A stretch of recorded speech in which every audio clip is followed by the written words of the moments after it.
Students, good morning. कैसे हैं आप लोग? आशा करते हैं आप लोग घर पर होंगे, स्वस्थ होंगे, सुरक्षित होंगे। मैं राहुल सर वैभव इंग्लिश स्कूल के द्वारा आप सभी स्टूडेंट्स के लिए ऑनलाइन क्लासेस लेके आए हैं, जिसमें मेरे द्वारा आपको अंग्रेजी सब्जेक्ट के कुछ टॉपिक्स क्लियर कराए जाएंगे। ग्रामर के आपसे बात हो चुकी है, तो हमने सबसे पहले क्लास 7 का इंग्लिश का एक टॉपिक लिया था, एक्टिव पैसिव या पैसिव वॉइस।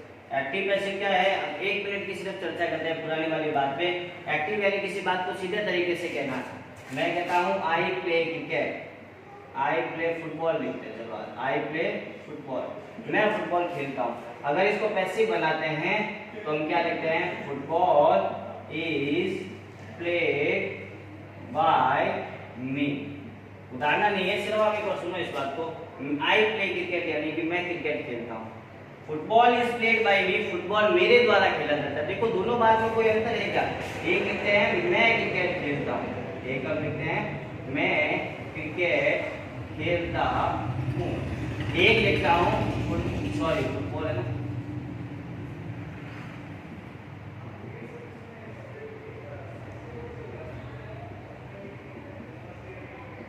और एक हम लिखते हैं फुटबॉल मेरे द्वारा खेला जाता है। फुटबॉल मेरे द्वारा खेला जाता है। देखो दोनों बात में कोई अंतर हो रहा है। आई प्ले फुटबॉल, मैं फुटबॉल खेलता हूँ। Football is played by me, football मेरे द्वारा खेला जाता है। कोई अंतर नहीं है। यानी कि एक बात को हमने डायरेक्ट कहा, एक बात को हमने इनडायरेक्ट कहा, यानी कि घुमा फिरा के बात होगा। अगर सीधे तरीके से कोई बात कहते हैं तो वो एक्टिव है, अगर बात को घुमा फिरा कर कहते हैं तो वो हमारा क्या है? पैसिव है। हमने इस बारे में बात की थी। अब हमने बात की थी एक्टिव पैसिव करने से पहले हमें टेंसेस के बारे में कुछ नॉलेज होना चाहिए कि भाई टेंस के अनुसार ही पैसिव में हमेशा वर्ब्स का चेंज होता है। पैसिव के टेंसेस के अनुसार ही पैसिव का चेंजेस होता है। एक बार हम ये टेबल लिख लेते हैं हमारी। देखो हमने बात की थी टेंस कितने प्रकार के होते हैं। टेंस होते हैं 3 प्रकार के, प्रेजेंट, पास्ट और फ्यूचर। तीनों टेंस के कितने पार्ट होते हैं हमने वो भी चर्चा की थी। 4 पार्ट होते हैं तीनों टेंस के, सेम पार्ट होते हैं। अब बात की थी कि भाई टोटल हमें कितने बारे में बात करनी, चर्चा करनी, 12 टेंसेस के बारे में चर्चा करनी थी। हमने एक टेबल बनाई थी जिसमें हमने चर्चा की थी भाई अगर प्रेजेंट सिंपल का है तो उसको अगर चेंज करते हैं पैसिव में तो उसमें क्या आता है? इज एमआर के साथ वर्ब की टर्न फॉर्म आती है ना। उसी प्रकार हमने बात की थी सभी टेंसेस के बारे में। हमने बात की थी कि 4 टेंसेस का कभी पैसिव नहीं बनता है। कौन कौन से होते हैं उसके बारे में भी चर्चा की थी। आज हम सबसे पहले हमारा फर्स्ट टेंस से चलते हैं पैसिव में। सबसे पहला टेंस कौन सा था? Present simple tense. Present simple tense. Present simple tense में एक्टिव में अगर सेंटेंस कैसे दिया होगा, मैं आपसे बात हो रही है एक्टिव में हमें क्या लिखा होगा? वर्ब की फर्स्ट फॉर्म के साथ क्या लिखा होगा? एस या ईएस। और अगर पैसिव बनाएंगे तो पैसिव में उसको बनाने के लिए क्या करेंगे? इज, एंड, आर के साथ वर्ब की थर्ड फॉर्म का यूज करेंगे। हमने इस बारे में बात की थी। आज हम इसके कुछ एग्जांपल्स करते हैं ताकि आप लोगों का जो भी प्रॉब्लम है यहाँ पे वो सॉल्यूशन हो जाए। एक एग्जांपल लेते हैं। They read a book, they read a book. They read a book यानी कि क्या हो गया? इसकी हिंदी यहाँ लिखते हैं वे पुस्तक पढ़ते हैं, वे पुस्तक पढ़ते हैं। इसमें देखो सबसे पहले काम करने वाला कौन है? वे है काम करने वाले। जो काम करने वाला वो हमेशा हमारा क्या होता है? सब्जेक्ट, यानी कि कर्ता। जो कार्य को करता है वो कौन होता है? सब्जेक्ट होता है। हमने लिख दिया ये हमारा subject. They read a book, वे पुस्तक पढ़ते हैं। काम क्या हो रहा है यहाँ पे इस सेंटेंस में? पढ़ने का काम हो रहा है। किसका काम हो रहा है? पढ़ने का काम होता है। जो काम होता है, कार्य होता है, वो हमारी क्या होती है? हमेशा वर्ब होती है। जो कार्य किया जाता है वो हमेशा हमारी क्या होती है? वर्ब होती है। तो पढ़ने को इंग्लिश में क्या कहते हैं? रीड कहते हैं। रीड हमारी क्या होगी? वर्ब। अब दे रीड अ बुक, पुस्तक। अब हम क्या करते हैं? पैसिव बनाते हैं तो क्या करते हैं? एक्टिव में हम वर्ब से प्रश्न पूछते हैं। वर्ब से प्रश्न पूछा जाता है क्या और किसको। मैं यहाँ पे वर्ब से क्वेश्चन पूछता हूँ। वर्ब हमारे पढ़ते हैं, इसे क्वेश्चन पूछते हैं क्या। क्या पढ़ते हैं? क्या आंसर आएगा इसका? क्या पढ़ते हैं? इसका आंसर क्या आएगा? पुस्तक पढ़ते हैं। आंसर आया इसका। जो आंसर आया है वो हमेशा हमारा ऑब्जेक्ट होता है। वर्ब से प्रश्न करते हैं क्या और एक और करते हैं किसको। लेकिन हमें यहाँ पे क्या सही आंसर मिल जाएगा, क्या पढ़ते हैं, आंसर आ गया पुस्तक पढ़ते हैं, यानी कि जो आंसर आता है वो हमारी क्या होती है, ऑब्जेक्ट होता है। पुस्तक को इंग्लिश में क्या कहते हैं, बुक कहते हैं। ये बुक साथ में आएगा पूरा, ये हमारा हो गया ऑब्जेक्ट। हमने ये फाइंड आउट किया। अब हम इसका बनाते हैं पैसिव। पैसिव बनाने के लिए सबसे पहले क्या करते हैं, ऑब्जेक्ट को कौन से स्थान पे लेके आते हैं, सब्जेक्ट के स्थान पे। ऑब्जेक्ट कहाँ है, ये रहा। इसको सब्जेक्ट यानी कि कहाँ लेके आएंगे, शुरुआत में, रखेंगे उसको शुरुआत में। अब वो आ गया। अब वर्ब देखो कौन सी फॉर्म है, फर्स्ट फॉर्म है। कैसे पता लगा, वर्ब की रीड की तीनों फॉर्म होते हैं, read, red, read, read, red, read, तीनों सेम ही होती है, लेकिन इसमें फर्क बस बोलने में होता है, रीड, रेड, रीड, है ना। यहाँ फर्स्ट फॉर्म है, अगर सेकंड फॉर्म में होता तो हमें यहाँ पे कुछ ना कुछ सेकंड का पास्ट का इंडिकेशन होता है कि ये पास्ट में है, तो हमें सेकंड फॉर्म पता लग जाते हैं। अगर थर्ड फॉर्म होती तो ये अपने साथ हैज या हैव लेके आता, इसका मतलब हैज हैव भी नहीं लेके आया है और पास्ट के बारे में भी नहीं बताया, इसका मतलब वर्ब की कौन सी फॉर्म है, सिर्फ फर्स्ट फॉर्म है। मतलब सिंपल ही सेंटेंस है, पुस्तक पढ़ते हैं, सिंपल बात हो रही है। अब वो अब देखो वर्ब कौन सी फॉर्म है, फर्स्ट फॉर्म है, वर्ब की फर्स्ट फॉर्म है। ऐसी ऐसी हो या नहीं वो बात की बात है लगाना। हमें अगर एक्टिव में वर्ब की फर्स्ट फॉर्म दे रखी है तो पैसिव बनाते समय क्या लगाएंगे, इज एम आर के साथ वर्ब की थर्ड फॉर्म। अब इसके साथ अब बुक के साथ इज आएगा, एम आएगा या आर आएगा। आप देखो अ बुक एक है या एक से ज्यादा है, एक है ना, अ बुक यानी कि एक पुस्तक। अब एक के लिए हमेशा क्या आता है, एक यानी कि सिंगुलर के लिए हमेशा क्या आता है, इज आता है। तो हम यहाँ पे क्या लगाएंगे, अ बुक इज। आ गया, ऑब्जेक्ट को सब्जेक्ट में बदल लिया। अब वर्ब की कौन सी फॉर्म लेके आनी, थर्ड फॉर्म सेम होती है, रीड, रेड, रीड, हो गया। अब वर्ब की थर्ड फॉर्म, उसके बाद क्या लगाना है, बाय। फिर क्या है, सब्जेक्ट को ऑब्जेक्ट। सब्जेक्ट हमारे क्या है, दे है। अब ऊपर इस टेबल में चलो, दे, ये क्या है, सब्जेक्ट। और इस सब्जेक्ट का दे को ऑब्जेक्ट में बनाएंगे तो इसको किस में चेंज करेंगे, देम में चेंज करेंगे। तो बाय क्या हो जाएगा, देम हो जाएगा। ये इसका आंसर है। ओके स्टूडेंट, ये फर्स्ट एग्जांपल हमने किया इसका। इसके सेकंड एग्जांपल की ओर चलते हैं। सेकंड एग्जांपल लिखा है, Ram eats 2 mangoes। Ram eats 2 mangoes। Ram eats 2 mangoes। अब देखो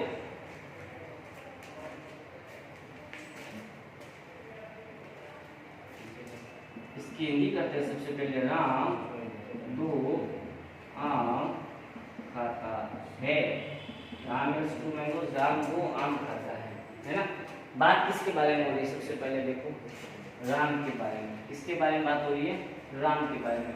जिसके बारे में बात होती है, जो काम करने वाला कौन है, आम खाने वाला कौन है, राम ही है। जिसके बारे में बात हो वो हमारे क्या कहलाता है, सब्जेक्ट। ये इस सेंटेंस में देखो काम कौन कर रहा है, राम कर रहा है। क्या काम कर रहा है, खाने का काम कर रहा है। जो कार्य किया जाता है वो हमेशा हमारी वर्ब होती है।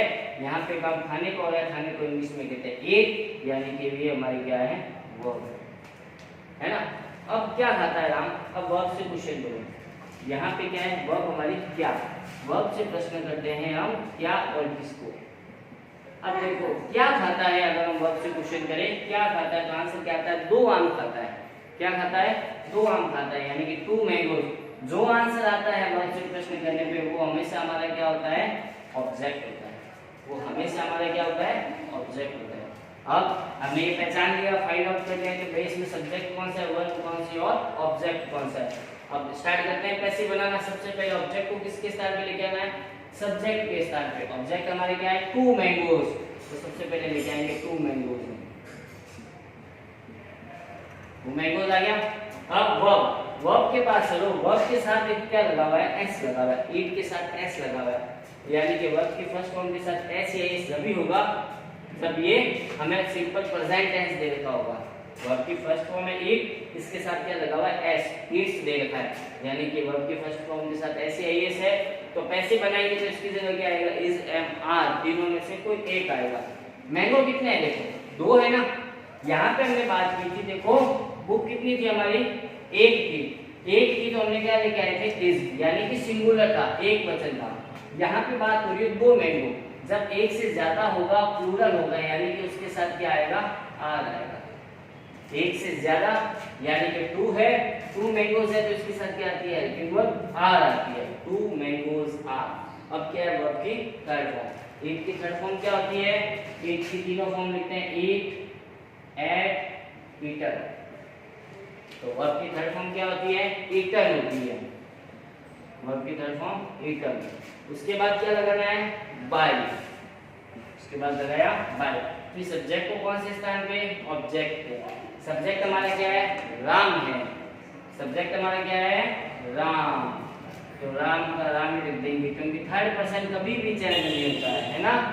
पैसिव में हमेशा ध्यान रखना, पैसिव बनाते समय थर्ड पर्सन कभी भी चेंज नहीं होता है। थर्ड पर्सन यानी कि कोई भी नाम दे रखा हो, कोई भी नाम, रोहन, सोहन, सीता, गीता, मोहन, राम, श्याम, है ना, कुछ भी नाम हो, नाम जो भी होगा वो पैसिव बनाते समय वैसे का वैसे रहेगा, नाम की जगह में कुछ भी चेंज नहीं करना है। ये हमने प्रेजेंट सिंपल टेंस के 2 एग्जांपल किए, फर्स्ट सेकंड। आप लोग इसको राइट डाउन कीजिए और अपनी फेयर कॉपी में इसको अच्छी तरीके से उतारिए। जहां प्रॉब्लम आती है कमेंट बॉक्स में अपना कमेंट जरूर दें, ताकि आपकी प्रॉब्लम का सॉल्यूशन कर दिया जाए। ओके स्टूडेंट, जल्दी से इसको उतारो।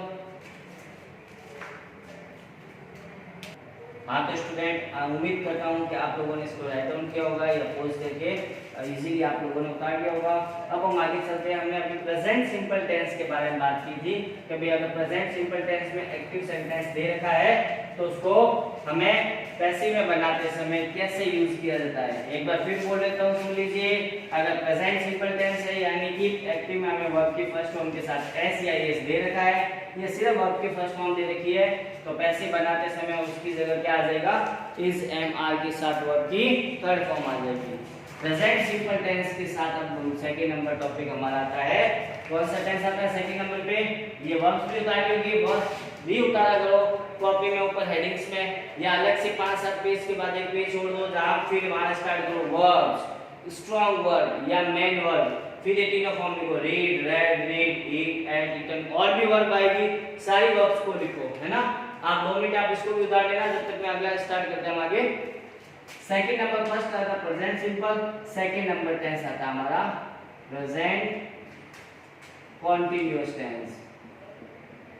Present continuous tense, present continuous tense में एक्टिव में अगर सेंटेंस होगा तो हमें क्या दिया होगा, और पैसिव होगा तो क्या आएगा। एक्टिव होगा तो हमें क्या दिया होगा, इज, एम, आर के साथ वर्ब की first form plus ING. Active में हमें दे रखा होगा इज एम आर के साथ वर्ब की फर्स्ट फॉर्म प्लस आईएनजी। तो पैसिव बनाते समय हम इसका क्या करेंगे, पैसिव बनाते समय क्या करेंगे, इज, एम या जो भी सब्जेक्ट के अनुसार आएगा उसके साथ में क्या लगा देंगे, बीइंग, बीइंग लगा के वर्ब की थर्ड फॉर्म, बाकी सेम पोर्शन, कोई चेंजेस नहीं है। अब देखो आप एक्टिव पैसिव में सिर्फ उनमें वर्ब पे ध्यान देना, वर्ब और हेल्पिंग वर्ब, बाकी कुछ ध्यान ही नहीं देना, बाकी तो सेम यूज चलता है सारा, है ना, बाकी सारा सेम रूल है, बस हमें इस वर्ब पे ध्यान देना और हेल्पिंग वर्ब पे। सेंटेंस करते हैं इसके कुछ एग्जांपल। हम सबसे पहला एग्जांपल लेते हैं इसका, they are cooking food. They are cooking food यानी कि वे भोजन पका रहे हैं, वे भोजन पका रहे हैं, यानी कि अभी की बात हो रही है। अभी मैं मान लो अपने घर गया, मम्मी को पूछता हूँ मम्मी आप क्या कर रहे हो, तो मम्मी क्या कहेगी, आई एम कुकिंग फूड, मैं भोजन बना रही हूँ या भोजन पका रही हूँ। जो प्रेजेंट में काम हो रहा है वहां पे रहे हैं, रही है ना, रहा है, ये सब आते हैं लास्ट में, रहा है, रही है, रहे हैं, यानी कि दे आर कुकिंग फूड। यहाँ पे अब कौन सा टेंस है, प्रेजेंट सिंपल है, क्योंकि इज एम आर के साथ वर्ब की फर्स्ट फॉर्म के साथ क्या है, आईएनजी है। अब बात करते हैं हमारे इसमें, वे भोजन पका रहे, काम कौन कर रहा है इसमें, करता कौन है, काम करने वाला कौन है, वे, यानी कि ये हमारा जो काम करने वाला वो क्या हो गया, सब्जेक्ट हो गया। आज हमारी क्या है, हमें पता है, हमने बात की थी इस बारे में, ये क्या होती है, हेल्पिंग वर्ब होती है। अब क्या कर रहा है, देखो वे भोजन पका रहे हैं, क्या काम कर रहे हैं, पकाने का काम कर रहे हैं, क्या काम कर रहे हैं, भोजन पकाने का काम, पकाने का काम कर रहे हैं। पकाने को इंग्लिश में क्या कहते हैं, कुकिंग। जो कार्य किया जा रहा है वो हमारी क्या हो जाएगी, वर्ब हो जाएगी। जो काम कर रहे हैं वो हमारी क्या हो जाएगी, वर्ब हो जाएगी। अब हम क्या करते हैं, वर्ब से हमारे प्रश्न करते हैं, हमने बात की थी वर्ब से दो ही प्रश्न करना है, एक तो क्या और एक प्रश्न करना है हमें किसको। वर्ब से क्वेश्चन करते हैं क्या पका रहे हैं, आंसर क्या आएगा, भोजन पका रहे हैं। क्या पका रहे हैं यानी कि क्या आंसर है, भोजन पका रहे हैं। जो आंसर आता है वो हमारा हमेशा क्या होता है, ऑब्जेक्ट होता है। हमें हमारी तीनों चीज मिल गई, सब्जेक्ट, वर्ब और ऑब्जेक्ट। चलते हैं आगे सेंटेंस में। ये एक्टिव में दे रखा है, इसका पैसिव बनाना है, सिंपल है एकदम पैसिव बनाना, कोई प्रॉब्लम नहीं। सबसे पहले क्या करते हैं, ऑब्जेक्ट को कहां लेके आना है, सब्जेक्ट के साथ, और सब्जेक्ट हमेशा शुरुआत में आता है, इसीलिए इस ऑब्जेक्ट को उठा के शुरुआत में लेके आएंगे, तो क्या हो जाएगा, फूड। ओके, अब क्या करते हैं, हेल्पिंग वर्ब हमें दे रखी है, हाँ हमें देखो क्या कह रहा है, एक्टिव में अगर इज एम आर दे रहा है तो पैसिव में भी क्या आएगा, इज या एम या आर, वो किसके अनुसार आएगा, हमारे सब्जेक्ट के अनुसार। जो हमने लिखा है यहाँ पे, हमने सब्जेक्ट क्या लिखा, फूड। फूड एक है या बहुत सारे हैं, एक ही फूड की बात हो रही है, हमने यहाँ फूड्स थोड़ी लिखा है, फूड्स लिखते तो प्लूरल हो जाता है ना, बहुत सारे हो जाते हैं, हम तो एक ही भोजन की बात हो रही है। जब से एक की बात होती है तो वहां किसका यूज होता है, इज आता है, फूड इज आ गया। अब हमने क्या बात की थी, पैसिव बनाते समय इज एम आर के साथ क्या लग जाता है, बीइंग लग जाता है, तो बीइंग लगा दो आप, बीइंग लगा दिया। फिर हमने क्या लिखा, वर्ब की थर्ड फॉर्म इधर आ लो, फिर वर्ब की कौन सी फॉर्म, वापस थर्ड फॉर्म। वर्ब की फर्स्ट फॉर्म क्या, कुक, फर्स्ट फॉर्म क्या है, कुक, सेकंड फॉर्म क्या हो जाएगी,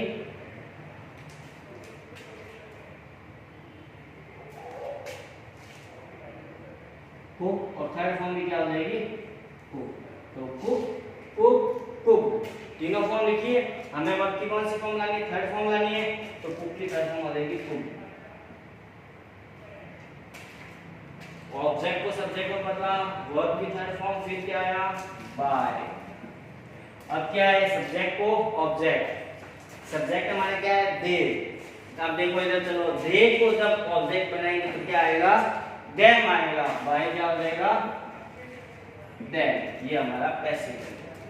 दे आर कुकिंग फूड, वे भोजन पका रहे हैं, food is being cooked bye them, भोजन उनके द्वारा पकाया जा रहा है। सेम चीज है, बस बात को घुमा फिरा के कहना। ओके, नेक्स्ट एग्जांपल लेते हैं हम।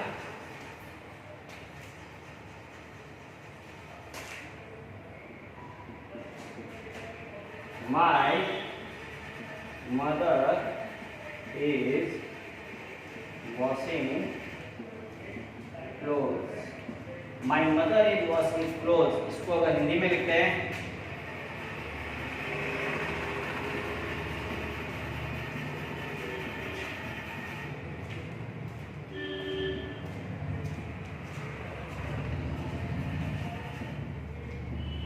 मेरी माताजी या मेरी मम्मी क्या कर रही है, कपड़े धो रही है ना। My mother is washing clothes, मेरी माताजी या मेरी मम्मी या मेरी मदर है जो वॉशिंग क्लॉथ्स यानी कि कपड़े धो रहे हैं। सबसे पहले बात देखते हैं सेंटेंस में हम किसके बारे में बात कर रहे हैं, मम्मी के बारे में बात कर रहे हैं। किसकी मम्मी है, मेरी, मेरी माताजी। तो हमारे हम किसके बारे में बात कर रहे हैं, मेरी माताजी, यानी जिसके बारे में बात कर रहे हैं, काम करने वाला कौन है यहाँ पे, मेरी माताजी, माई मदर है। तो हमारा सब्जेक्ट क्या हो जाएगा, पूरा का पूरा माई मदर हो जाएगा। काम करने वाला तो यह करता कौन है, माई मदर है, तो हमारा सब्जेक्ट हो गया माई मदर। इस हमें पता है क्या होता है, हेल्पिंग वर्ब होता है। अब काम क्या हो रहा है इस सेंटेंस में, धोने का काम हो रहा है ना। जो कार्य किया जा रहा है वो हमेशा हमारी क्या होती है, वर्ब होती है। और धोने को इंग्लिश में क्या कहते हैं, वॉश, यानी कि वॉशिंग। यह हमारी क्या हो गई, वर्ब। अब हमने बात की थी वर्ब से प्रश्न करते हैं। क्या प्रश्न करते हैं, दो प्रश्न, एक तो करते हैं क्या और एक करते हैं किसको। क्या धो रही है, आंसर क्या आएगा, कपड़े धो रही है। और जो हमारा आंसर आता है कपड़े धो रही है वो हमेशा क्लोज होता है, और इसको हमारे ये हमारा क्या हो जाता है, फिर ऑब्जेक्ट बन जाता है। यानी कि अगर क्या और किसको से जो आंसर आए वर्ब से करने पे तो वो हमारा ऑब्जेक्ट। तो कपड़े को इंग्लिश में कहते हैं क्लोज, तो हमारा ऑब्जेक्ट हो गया क्लोज। चलो इसका पैसिव बनाते हैं अब हम। पैसिव सबसे इजी, सबसे पहले ऑब्जेक्ट को सब्जेक्ट, ऑब्जेक्ट हमारे क्या है, क्लोथ है। तो सबसे पहले हम क्लोथ को लिखेंगे, क्लोथ। अब उसके बाद क्या लिखते हैं, वर्ब। लेकिन वर्ब से पहले हमें हेल्पिंग वर्ब दे रखी है, नहीं दे रखी है तो भी यूज करने के लिए हमने लिख रखा है इज एम आर के साथ। वापस क्या आएगा, इज एम आर ही आएगा। अब यहाँ देखते हैं क्लोथ्स एक है या एक से ज्यादा है। अगर क्लोथ होता तो इज आता, क्लोथ्स है तो आर आएगा, क्योंकि क्लोथ्स क्या है, प्लूरल है, तो क्लोथ्स आर हो जाएगा। फिर अब हमें इज एम आर के बाद साथ में क्या लगाना है, बीइंग लगाना है, ताकि ये वर्ब के साथ आएंगे ना, ये हट जाता है, तो इसीलिए हम क्या लगाएंगे, क्लोथ्स आर बीइंग। फिर वर्ब की थर्ड फॉर्म, वॉश की थर्ड फॉर्म क्या होती है, वॉश वॉश वॉश, पीछे क्या लग जाता है, ईडी लग जाता है सेकंड और थर्ड में, तो हम क्या लिखेंगे, wash. Clothes are being washed, उसके बाद क्या लगाना है, बाय। लास्ट में क्या बचा, सब्जेक्ट को object, my mother, my mother. देखो इधर माय क्या है, नाउन में, नाउन है, लेकिन देखो माय मदर यानी कि नाउन के साथ आएगा। एक चीज हमने बात की थी, जब फर्स्ट वाली जो टेबल होती है, I we you he she it they, ये सब्जेक्ट आते हैं, me us you him her it them object, और जो बीच वाली लाइन होती है ये किसके साथ आते हैं, नाउन के साथ आते हैं। तो ये देखो हमने क्या लिखा है, माय मदर, तो नाउन के साथ पूरा का पूरा होता है, तो माय मदर, ये हमारा बन गया इसका पैसे। तो स्टूडेंट्स आज हमने दो टेंस के बारे में बात की, प्रेजेंट सिंपल टेंस या present indefinite tense. Second number हमने बात की थी प्रेजेंट कंटीन्यूअस टेंस। इसके दो एग्जांपल लिखिए, एक्टिव, पैसिव। उम्मीद करता हूँ आप लोगों को समझ में आया होगा। आप लोग इसका स्क्रीनशॉट ले लीजिए या इसको पोस्ट करके अपने राइट डाउन कीजिए। हाँ तो स्टूडेंट उम्मीद करते हैं आप लोगों ने उतार लिया होगा। अब हम बात करेंगे हमारे पीछे जो बाकी बचे हैं टेंसेज, 8 टेंस के बारे में टोटल हम बात करेंगे एक्टिव पैसिव में, जिसमें से हमने चर्चा किया 2 टेंसेस के बारे में। बाकी जो 6 टेंस बचते हैं उसके बारे में हमें नेक्स्ट वीडियो में चर्चा करेंगे। Okay students, good bye.